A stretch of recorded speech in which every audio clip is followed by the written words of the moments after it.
On CNN, this is the hour we connect the world. Nearly 90 days on, and finally a cap is in place. But this story is far from over.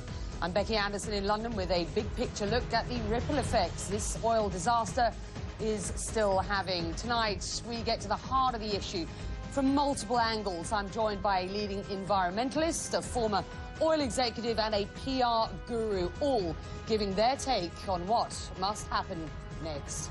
Also coming up this hour, a massive gambling bust across Asia. 5,000 arrests. So is it time to rethink the laws on betting? Plus,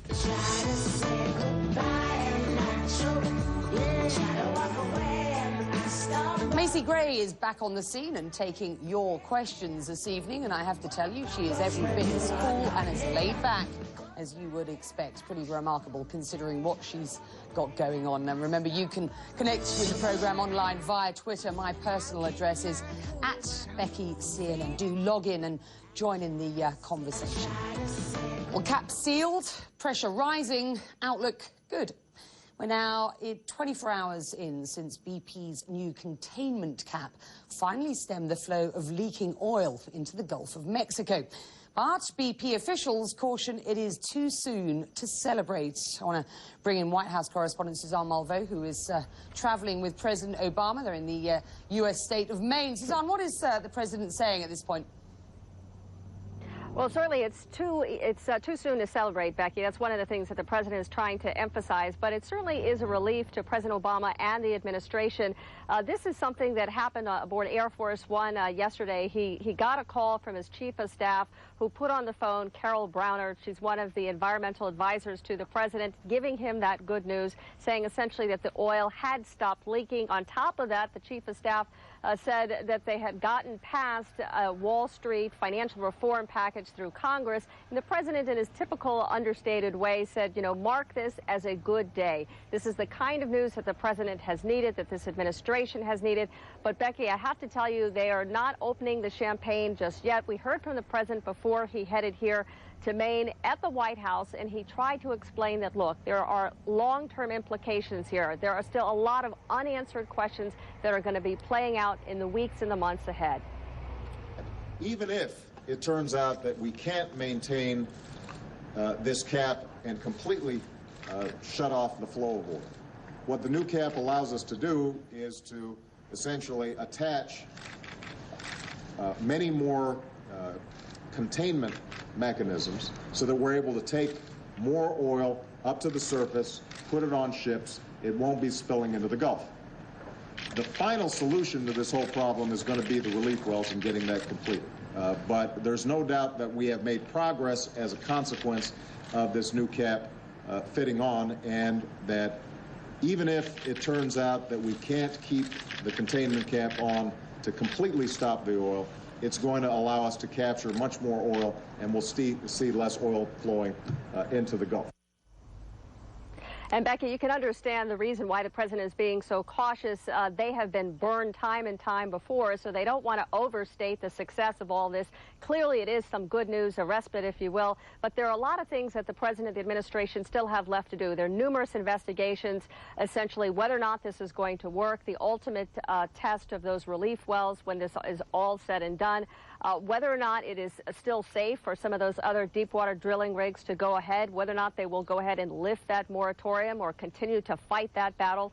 And we understand, Becky, that the president is going to be visiting the Gulf Coast region in the next couple of weeks, obviously to be back on the ground, to talk to officials there, but also to convey a sense to the people who've been most hurt, most impacted by this, that yes, they're still on top of it, that they care, that they're trying to figure out ways to help the folks move forward, because there's still a lot of questions in terms of how they're going to move forward with their livelihood. And those are all things that they look to the president, not just BP, the president, and hold him accountable. Becky? All right, Suzanne, thank you for that. Suzanne Malveaux with the latest line from the White House. So we maybe nearing the end of the leak, but the effects of this disaster will be felt for years to come. I want to discuss the future and what the world can learn from this with our Connect World Roundtable this evening. David Rensink is in Houston. He's president of the American Association of Petroleum Geologists. Kurt Davis is research director for Greenpeace. He is in Washington for you this evening. And Alison Stewart-Allen is with me here in London. She's director of International Marketing Partners. Let me start with you, David. You're our man from the industry this evening. Is President Obama right to be cautious at this point? Yes, I think it's certainly prudent to be cautious. It's certainly a good step forward, but it's not the end of the problem. Why? Why is it not the end? Yeah. Because it's not stopped the flow underground. The well is still still a potential problem. The ultimate fix will be the relief wells. Your response to what you're seeing live from BP on these feeds, Kurt, and your sense of just what sort of impact this disaster has had? Well, clearly first of all, we are pleased that... Go on, Kurt. Sorry. First of all, we are very pleased that the flow has stopped. It is no cause for celebration, obviously, because the damage done, as you've said, it will take decades, if not generations, to overcome.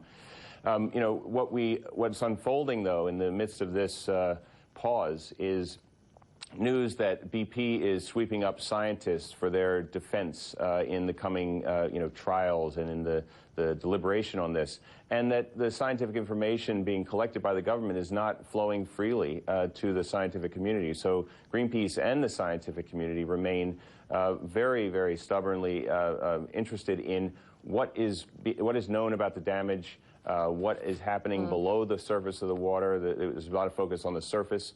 Where is the oil going, the environmental fate of it, and the fate of the creatures that are being impacted? All right, I'm going to come to you, Alison, in one moment. David, I want to talk briefly about how you see this disaster changing, if at all, the relationship between big oil and government. Well, it's going to make the government certainly scrutinize drilling permits, exploration plans, and the various documents that the industry has been submitting to the government for years, probably in much greater detail than they have in the past. But as far as the overall change, most of the requirements that I have heard that the government will now be expecting is what has been provided. I think it's just going to be a lot more scrutiny to that. This is an easy one, Alison, surely, for Obama. There's no way he wants to be associated with big oil now, is there? Well, so far it hasn't really helped him hugely. I mean, he's been getting extremely bad reviews for not demonstrating empathy, not taking action quickly enough. And in a way, I mean, I'm a bit sympathetic about his position, because he has gone there. He's trying to demonstrate empathy. He's trying to do what he can, but he is the President of the United States. He's not a scientist. What can the guy do? It's very difficult. Kurt, as an environmentalist, the changing influence of the oil industry over the US government is surely the only way that you can push any sort of regulation and take this disaster and use it to improve the environment's lot going forward. But do you get a sense that anything is going to change? Well, that's the big question, is whether we can use this moment as a catalyst to have a new dialogue about our dependence on oil, to have a new dialogue about the subsidies that the public gives to big oil around the world. In this country, there's an estimate of $10 billion a year in subsidies, tax credits, tax breaks, et cetera. Worldwide, hundreds of billions that go to subsidize the oil industry. So if that was shifted to clean energy and efficiency and the right things, we would have a fundamental shift in our dependence on oil, which would change geopolitics and also change our environmental security. But David, that's whether a big that's going to happen as a result of this bill is an open question. Exactly. David, that's a big if. And what you're suggesting, it seems to me tonight, is none of that's going to happen. Ain't nothing going to change. Well, I wouldn't say that nothing is going to change. What we've experienced is certainly a catastrophic event, but it's a rare catastrophic event, and we're going to see some changes in testing of blood preventers. We're going to see additional scrutiny of well designs. But in truth, we've been doing that for years without incident. This has been clearly a tragedy. We've seen a 50% drop in the price of BP's shares, but we do at the moment see a rise in the price of BP shares. At the end of the day, if you were crisis managing for this company and helping them decide where they go next worldwide, I'm looking at their public image at this point, Alison, what would your advice be? Right. Firstly, always put forward a local voice. If you're ever in a crisis again, God forbid, always put forward someone that understands the local landscape and has that local cultural understanding, number one. Number two, be transparent. You know, why wasn't the public invited to look at some of the designs for some of these fixes and get the best brains in the United States and around the world who could look at them and say, actually, that one's good, that wouldn't work, and get input. Well, you don't have to do everything by yourself.